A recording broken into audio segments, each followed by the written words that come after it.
Journey to the Edge of the Universe, a complete exploration. Chapter 1. Leaving Home, from Earth to Orbit. We begin with a truth that feels like a paradox. The universe is overwhelmingly vast, yet our entire story fits on a pale blue dot. Tonight, we push off from that dot. Look around your room. Every object, every atom was forged in stars.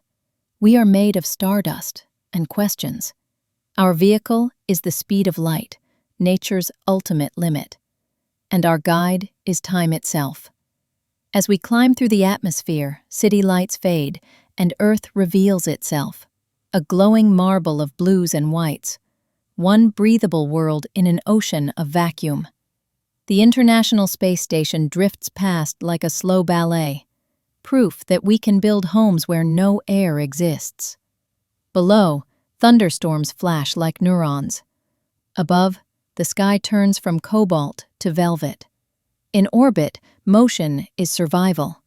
Fall too slow and you re-enter. Too fast and you escape. Gravity isn't gone here. It's the reason astronauts float. They're in perpetual freefall, always missing the ground. Our first lesson? Space is not out there. It starts just above the clouds. Our second, distances will soon stretch beyond imagination. To keep our bearings, we'll measure journeys in light, the distance light travels in a year, and in time, looking back across billions of years as a telescope doubles as a time machine. We set our trajectory, out past the moon, beyond the realm of planets, across the Milky Way, through the intergalactic deep, and right up to the boundary of what can ever be seen. There is an edge, but not a wall, an observational limit set by light, expansion, and time. Before we touch it, we'll meet the fossils of creation itself. Our countdown ends. The journey begins. Chapter 2. Through the solar system, past the heliopause. Beyond the shine of city nights lies the intricate clockwork of our solar system. The Sun, a yellow dwarf star, commands a family of worlds. Rocky inner planets, gas and ice giants, dwarf planets, comets. Planetary orbits trace ellipses like grooves in a record, written by gravity and time. We pass the Moon, only 1.3 light-seconds away. Mars, with its patient rust. Jupiter, striped and turbulent with a storm older than telescopes. Saturn's luminous rings. The ice giant twins. Uranus and Neptune, with weather that laughs at extremes. Past Neptune, the Kuiper Belt drifts. Icy remnants from planetary formation. Kingdoms of dwarf planets where sunlight is a rumor. Farther still, a sparse shell called the Oort cloud may surround the Sun. A deep freeze reservoir where comets slumber for eons. Beyond it is interstellar space. Out here, the Sun's breath, the solar wind, thins into the interstellar medium. The boundary where solar wind yields to galactic space is the heliopause, a liminal frontier first crossed by Voyager 1 and Voyager 2. Their instruments detected a sharp jump in plasma density and a change in magnetic field direction, the signature of the true cosmic ocean. Voyager's heliopause crossings are NASA landmarks. They're now our most distant emissaries. As we pass the heliopause, our star becomes just one sparkle among billions. The constellations we know are local patterns, stellar neighbors projected on a canvas so colossal our minds must stretch to hold it. Remember this feeling: the sky as a map, distances as history, and spacecraft as messages in a bottle. Chapter 3. Our Galactic Neighborhood, the Milky Way. Now, the Sun is a single lantern on the outskirts of a spiral metropolis, the Milky Way.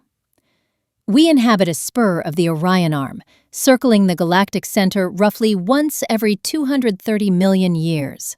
From within, our galaxy appears as a river of light. From above, it's a pinwheel stitched with lanes of dust and gas where stars are born. At the core, cloaked in dust, lies Sagittarius A star, a supermassive black hole about 4 million times the mass of the Sun. It warps spacetime so intensely that gas around it heats to millions of degrees, emitting X-rays. In 2022, the Event Horizon Telescope gave us our first direct image of this shadowed heart, confirming models of black holes and revealing the swirling chaos nearby. Sag A star's mass and nature are widely reported by NASA/JPL and the EHT collaboration. Between spiral arms, supernovae seed space with heavy elements, iron for our blood, calcium for our bones.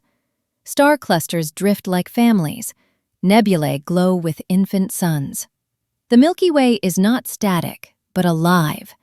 Gas flows, stars migrate, gravity sculpts. Dark matter, transparent but massive, provides the scaffolding that holds the galaxy together.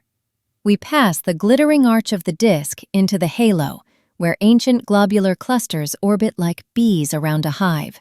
Each cluster is a library of the early galaxy, its stars among the oldest we can study.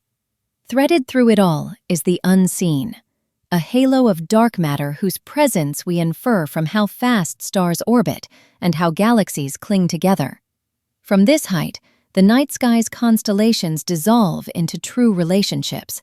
Our solar system is a single apartment in a city of hundreds of billions. Chapter 4. Crossing the Intergalactic Sea, the local group. We pull away from the Milky Way's glow to discover we are not alone. Our galaxy shares a gravitational bond with the local group, more than 50 galaxies bound together, headlined by the Andromeda Galaxy and the Triangulum Galaxy. Intergalactic space isn't empty. It's laced with tenuous gas, dark matter, and the faint light of wandering stars. Andromeda approaches us at about 110 kilometers per second. In 4 to 5 billion years, the two spirals will merge, choreographed by gravity into tidal tails and starbursts. Chaos that makes new worlds. For now, dwarf galaxies orbit the giants like moons around planets, and streams of stars trace ancient collisions. Between galaxies, distances balloon. It's easy to lose scale, so tie time to distance. Light from Andromeda began its journey over 2 million years ago, when early humans were learning to craft tools. Every intergalactic photon is a time capsule. Our telescopes, especially space-based observatories, are built to open them. Beyond the local group, gravity assembles galaxies into clusters, and clusters into superclusters. If the Milky Way is a city, the local group is a small county. Our next stop is the continental map of the cosmos. Chapter 5. Superclusters and the Cosmic Web. From a greater distance, galaxies arrange themselves into a pattern both delicate and immense, the cosmic web. Filaments, hundreds of millions of light-years long, connect clusters like strands of spun glass. Vast voids, nearly empty, yawn between them. Surveys like SDSS and the Dark Energy Survey chart these structures, revealing a universe shaped by gravity acting on the skeleton of dark matter. Our home supercluster, Laniakea, gathers tens of thousands of galaxies into a basin of flow, rivers of galaxies streaming toward regions of deep gravitational attraction. The Webb's filaments feed clusters where galaxies collide and grow. In these downtowns of the cosmos, hot gas shines in X-rays, and dark matter's lensing warps the shapes of background galaxies, letting us weigh the invisible. The Webb exists because quantum whispers in the early universe, tiny density ripples, were amplified over billions of years. Where matter was slightly denser, gravity made it denser still, building stars, galaxies, and clusters. Where matter was slightly thinner, voids expanded. The pattern we see today carries the memory of those primordial ripples. Standing here, between filaments, the scale is staggering. Yet the rules are simple. Gravity gathers, expansion separates, light tells the story. Chapter 6. The Expanding Universe. Redshift and the Hubble-Lemaitre Law. In the 20th century, astronomers noticed something profound. The light from distant galaxies is stretched, redshifted, and the farther a galaxy is, the faster it appears to recede. This relationship, known as the Hubble-Lemaitre law, is not galaxies flying through space so much as space itself expanding. Visualize raisins in rising dough. Every raisin sees the others move away as the dough swells. Redshift is our ruler. Measure it precisely and you can infer distance and the rate of expansion. Over time, observations have revealed that the expansion is accelerating, as though pushed by an unseen pressure we call dark energy, a placeholder name for a phenomenon still under investigation. This acceleration stretches the cosmic web, increasing the distances between superclusters while leaving the grip of gravity intact within galaxies and clusters. Expansion changes what edge means.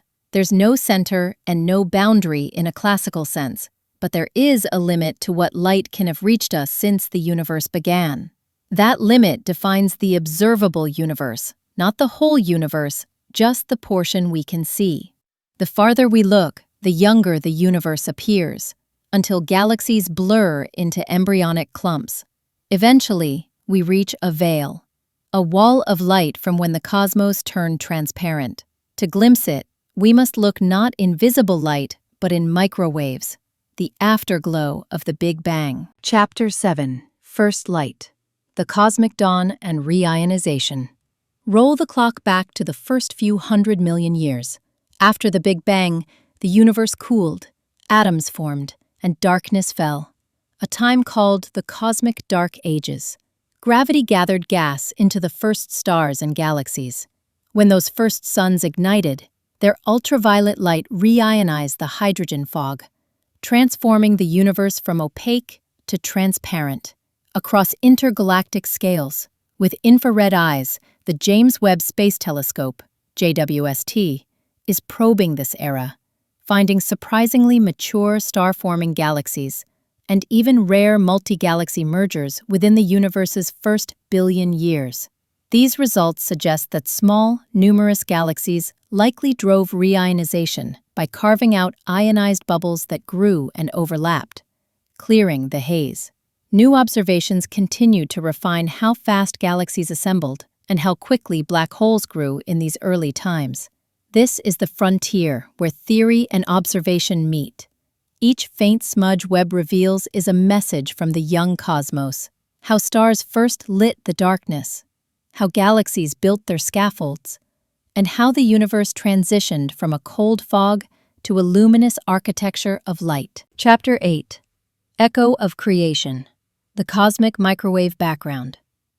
Keep traveling back, 13.8 billion years minus roughly 380,000 years, and you reach the Cosmic Microwave Background, CMB, a near-uniform glow bathing the entire sky, the fossil light from when the universe cooled enough for electrons and protons to combine into neutral atoms.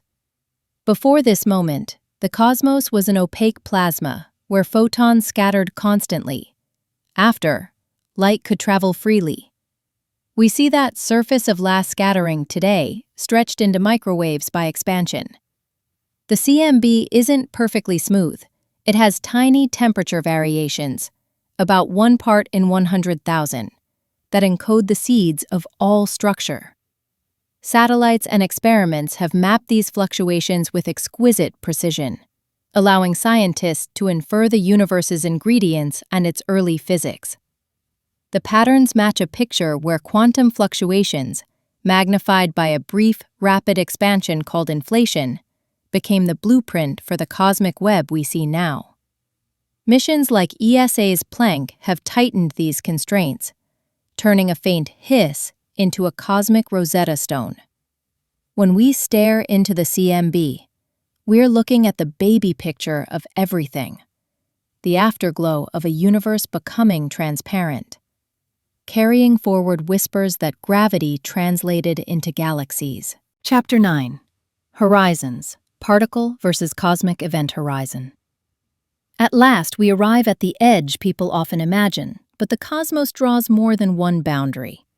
The particle horizon is how far light from the past has had time to reach us since the Big Bang.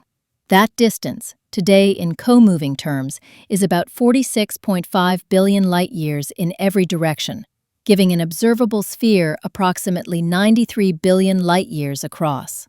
This number is larger than 13.8 billion light-years because space has been expanding while the light was en route. Different from that is the cosmic event horizon, the farthest distance from which light emitted now can ever reach us in the future, given accelerating expansion. Regions beyond that horizon are causally disconnected from us forever.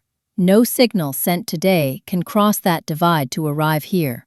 The event horizon is not a physical wall, but a horizon of possibility, defined by the universe's expansion dynamics. So the edge is really a set of limits, what we can see now and what can ever affect us.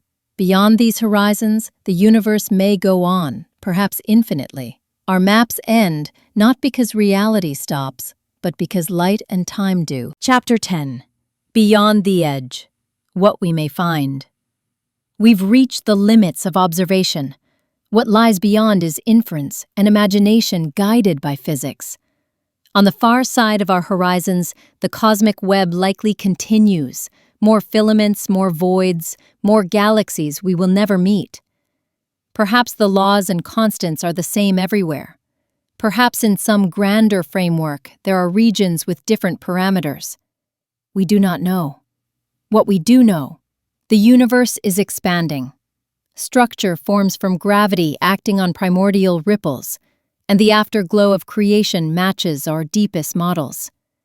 Future observatories, next-generation ground arrays, 30 to 40-meter class telescopes, space missions that can map primordial gravitational waves or image Earth-like worlds, will push the horizons of what's knowable.